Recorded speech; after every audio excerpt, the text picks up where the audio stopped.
Assalamualaikum warahmatullahi wabarakatuh. Perkenalkan, nama saya Yeni Jufri, NIM 2265079. Pada kesempatan kali ini saya akan menjelaskan tentang jurnal ilmiah yang berkaitan dengan metode forward chaining dan backward chaining. Nah, untuk jurnal forward chaining berjudul Sistem Pakar Metode Forward Chaining untuk mengukur keparahan penyakit gigi dan mulut. Untuk backward chaining berjudul Sistem Pakar dengan Metode Backward Chaining untuk optimalisasi layanan helpdesk e-government. Langsung saja ke jurnal yang pertama, Sistem Pakar Metode Forward Chaining untuk mengukur keparahan penyakit gigi dan mulut. Nama jurnal Sistem Informasi dan Teknologi tahun 2021, volume 3, nomor 2, ISSN 26863154, penulis Ilham Roniansyah dan Sumijan. Abstrak, gigi dan mulut merupakan bagian dari organ tubuh yang tidak dapat dipisahkan, di mana gigi berada dalam rongga mulut sehingga jika terjadi gangguan pada gigi akan berdampak terhadap mulut. Penelitian ini bertujuan untuk mengukur keparahan penyakit gigi dan mulut, serta memberikan diagnosis terhadap penyakit gigi dan mulut yang diderita, sehingga nantinya dapat menjadi acuan untuk konsultasi ke dokter. Metode yang digunakan dalam penelitian ini yaitu forward chaining untuk merepresentasikan rule atau kaidah dari 27 fakta gejala dan 28 penyakit yang dipaparkan oleh pakar. Hasil dari pengujian terhadap metode ini adalah sebanyak 10 data pasien yang didiagnosa mendapatkan hasil 8 dengan analisis dokter sehingga tingkat akurasinya sebesar 80%. Dengan demikian, sistem pakar yang dirancang dengan framework CodeIgnite ini telah mampu memberikan pengetahuan dengan dapat mengidentifikasikan penyakit yang diderita pasien serta mengukur keparahan penyakit gigi dan mulut yang diderita. Pendahuluan. Kesehatan merupakan salah satu kebutuhan dasar manusia di samping pangan, pemukiman, dan pendidikan. Karena hanya dalam keadaan sehat manusia dapat hidup, tumbuh, dan berkaya lebih baik. Terdapat banyak faktor yang menyebabkan jarangnya seseorang melakukan pemeriksaan dan konsultasi ke dokter gigi. Di antaranya adalah kurangnya rasa perhatian atau kesadaran akan kesehatan gigi dan mulut, mahalnya biaya yang harus dikeluarkan untuk konsultasi, panjangnya antrian yang menyebabkan pasien kurang betah dalam menunggu. Untuk mengatasi permasalahan tersebut, maka dilakukanlah penelitian sehingga diperlukan sebuah aplikasi sistem pakar untuk melakukan diagnosa sejak dini mengenai tingkat keparahan penyakit gigi dan mulut yang diderita sehingga nantinya didapatkan solusi penanganannya sebelum dibawa ke dokter. Nah, metodologi dari penelitian ini yang pertama, mengidentifikasi masalah penelitian, kemudian menganalisis masalah penelitian, mengumpulkan data penyakit gigi dan mulut, menganalisa dengan metode forward chaining, merancang sistem aplikasi dengan framework CodeIgniter, kemudian mengimplementasikan sistem aplikasi, dan yang terakhir hasil dan pembahasan. Nah, ini penjelasan untuk setiap tahap metodologi tersebut. Yang pertama ada mengidentifikasi masalah penelitian. Pada tahapan ini langkah awal untuk mempersiapkan penelitian. Kemudian yang kedua menganalisis masalah penelitian. Tahapan ini untuk memahami masalah yang dipilih, ruang lingkup dan batasan masalahnya.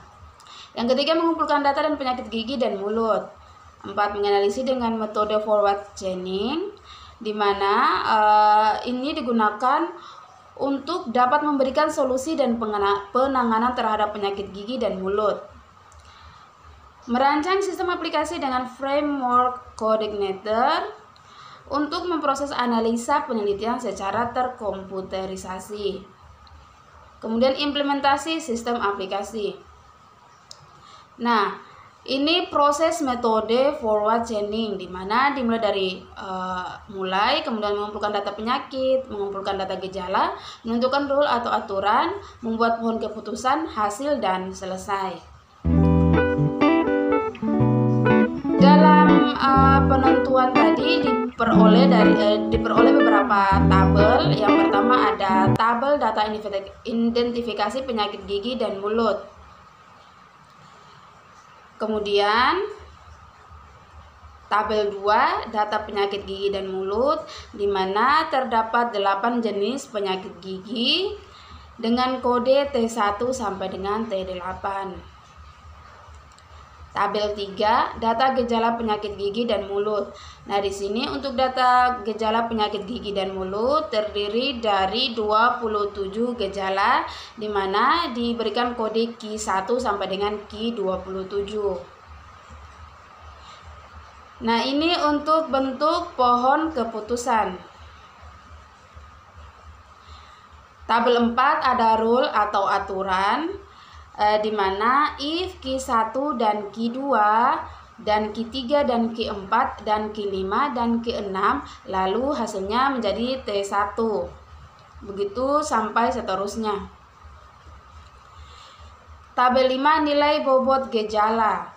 Nah, nilai bobot gejala di mana Q1 sama dengan 5, Q2 sama dengan 10, Q3 sama dengan 10, Q4 sama dengan 10, sampai dengan Q27 sama dengan 25. Nah, langsung ke hasil dan pembahasan untuk proses diagnosa yang dilakukan oleh pasien. Nah, di sini contohnya pasien 2 melalui gejala penyakit yang dirasakan yaitu Q1, Q2, Q9, Q12, maka dapat disimpulkan hasil konsultasinya adalah pulpitis dengan tingkat keparahan berikut. Total nilai bobot dijumlahkan 5 tambah 10 tambah 5 tambah 20 tambah 15 sama dengan 55%. Nah, dari pengujian beberapa pasien didapatkan hasilnya. Yang pertama ada pasien 1 penyakitnya periodontitis, tingkat keparahannya 70%. Kemudian pasien 2 ada pulpitis, tingkat keparahannya 50%.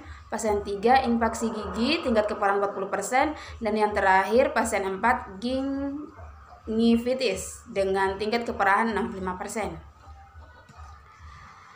Ini model halaman utama, kemudian ada halaman konsultasi dan tampilan hasil konsultasi. Kesimpulan dari penelitian ini yaitu dapat mengidentifikasi penyakit gigi dan mulut serta dapat menentukan tingkat keparahan penyakit gigi dan mulut yang diderita pasien. Sehingga penelitian ini dapat menjadi rujukan dalam mengidentifikasi penyakit gigi dan mulut serta memberikan pengetahuan kepada pasien tentang perawatan kesehatan gigi dan mulut. Nah, kita lanjut ke jurnal yang kedua yang berjudul Sistem Pakar dengan Metode Backward Chaining untuk Optimalisasi Layanan Helpdesk e-Government. Nama jurnal Informatika Ekonomi Bisnis tahun 2021, volume 3, nomor 2, ISSN 271484491, penulis Poppy Haryona.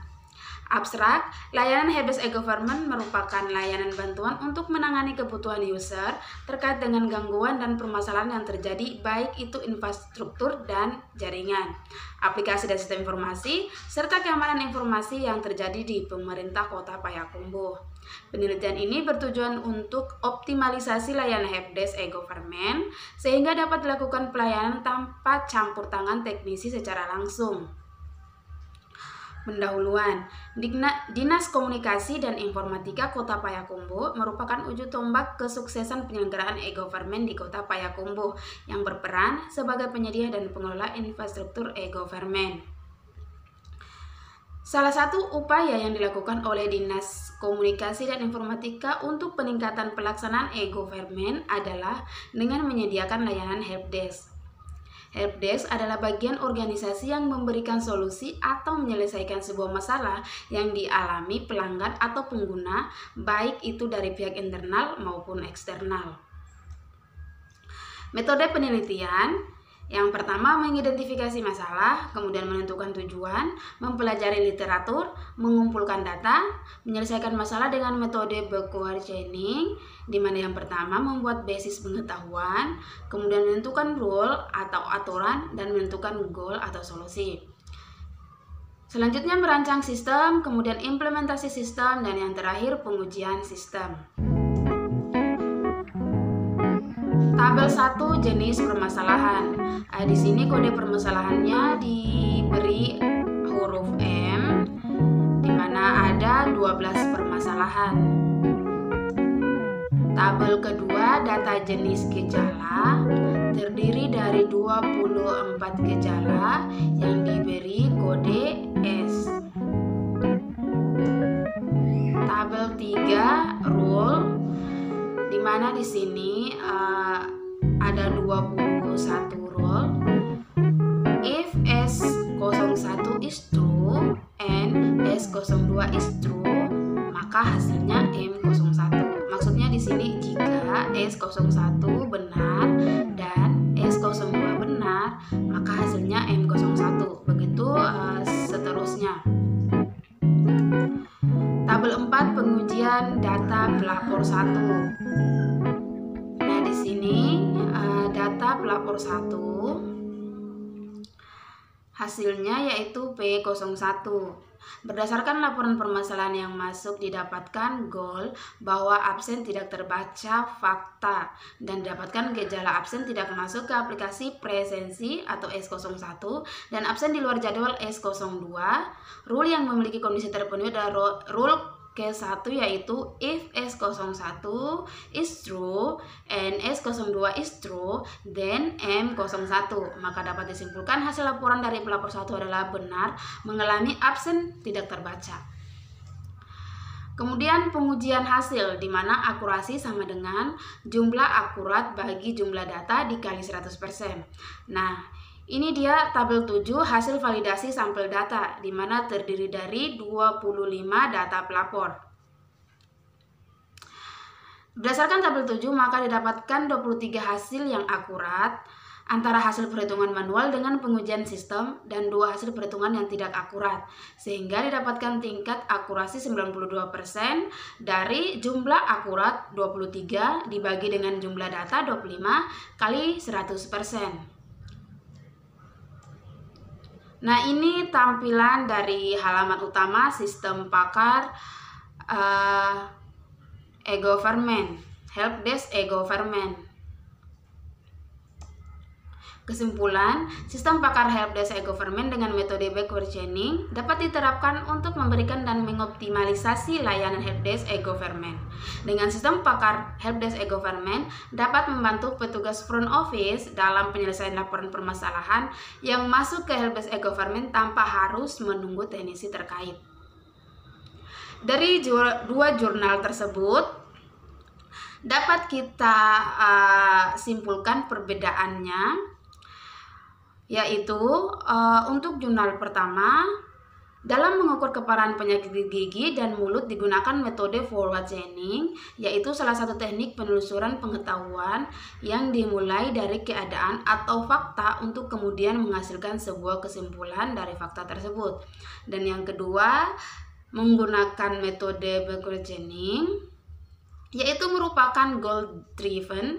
Sistem akan memulai proses pencarian dari tujuan atau solusi permasalahan yang dihadapi, kemudian dari kaidah-kaidah yang diperoleh, masing-masing kesimpulan dirunut balik jalur yang mengarah pada kesimpulan tersebut. Nah, itu saja untuk penjelasan dari saya. Semoga bermanfaat. Wassalamualaikum warahmatullahi wabarakatuh.